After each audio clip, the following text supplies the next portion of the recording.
Let me get the woman's perspective. You're a young woman entrepreneur. Going forward, there are going to be familial obligations.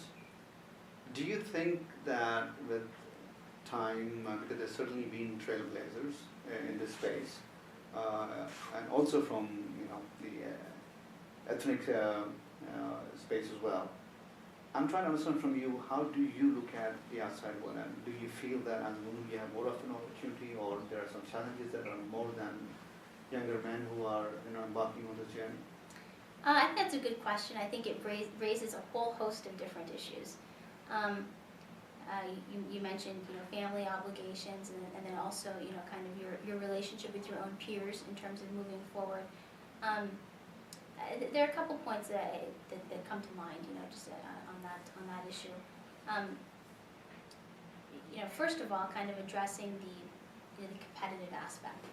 I think there are many different ways to be competitive, and there's certainly the approach of being competitive that has been typically espoused, and I don't mean this in a derogatory way, but that is the I'm going to yell louder than you, that kind of an approach from a competition perspective.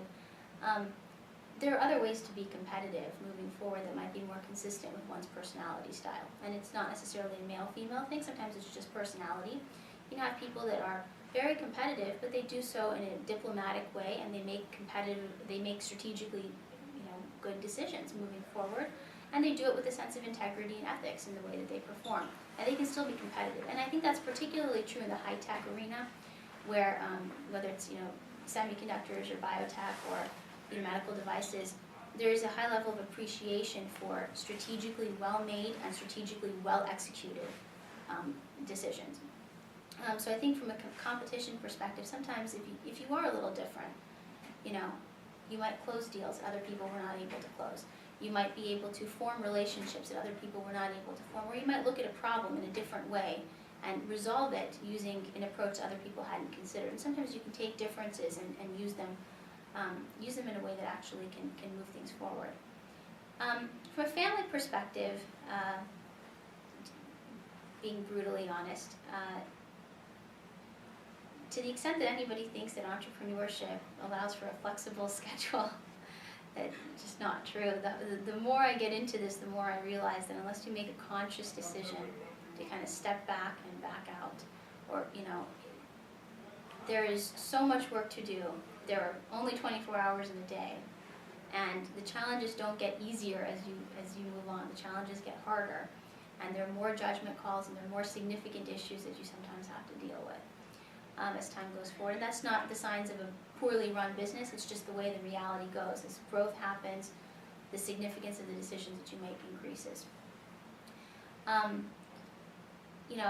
come from a family with a number of educated women, and my mother is a physician. My mother worked part-time ever since she had kids, and so I've had the benefit of being able to see in my own personal experience female role models that were able to successfully balance their family and their career obligations or choices, and so I'm looking forward to being in a position to be able to make those balancing decisions and do what I to move forward. Kind of a story that comes to mind. This is a story that actually I heard at Time Midwest last year. I don't know who said it, and I'm probably going to get the facts wrong for the story, but she was talking about doing math homework with a kindergarten child, and she was interrupted in the session of doing the homework, and she gets a call from somebody. She needed to take the call, so she took the call, and the kid was sitting at the dinner table or wherever. And she's negotiating this joint venture transaction on the phone. It was a complex transaction, so she's on the phone for a while. She comes back to the child and she says, okay, let's kind of pick up where we left off, and I'm going to ask you what's 2 plus 3. And the kid says, it's 4. And she responds and says, no, it's not 4. We went over this. Remember, we talked about this for all through the day. We've been looking at what 2 plus 3 is, and he goes, oh, I'm sorry, Mommy, I thought this was a negotiation. And sometimes it's things that you learn in your career is going to impact and influence the kind of parent you're able to be moving forward. So they all kind of balance out together, and I think I have a good family, I have a good support structure there. and I'm very grateful for that, and we'll see how it balances out, I guess, moving forward. One of the other things entrepreneurs like to do is, they strongly like to network with like-minded people, which is, I think, very important. Thai, as you know, does these great conferences all across the globe. You've been here last year, Tiecon Midwest. What are your perspective, on your take on the conference and the connectivity and the kind of resources that the conferences bring to entrepreneurs like yourself? I think without question, networking is very important, and even though it may be uncomfortable, especially when you're starting off, because you don't know a lot of people, I think moving forward it's very important to do. Thai in particular, and I'm not saying this because I'm being interviewed here, I mean this just with a lot of sincerity, I think truly does try and foster entrepreneurship, and not by presenting a set of sessions in education as much as by creating a relationship between younger entrepreneurs or first-time entrepreneurs and more experienced mentors, and allowing for that connection. And I think it's a very unintimidating organization compared to some of the other ones that perhaps are out there. So, kind of at a first level, that's where we are as to Thai.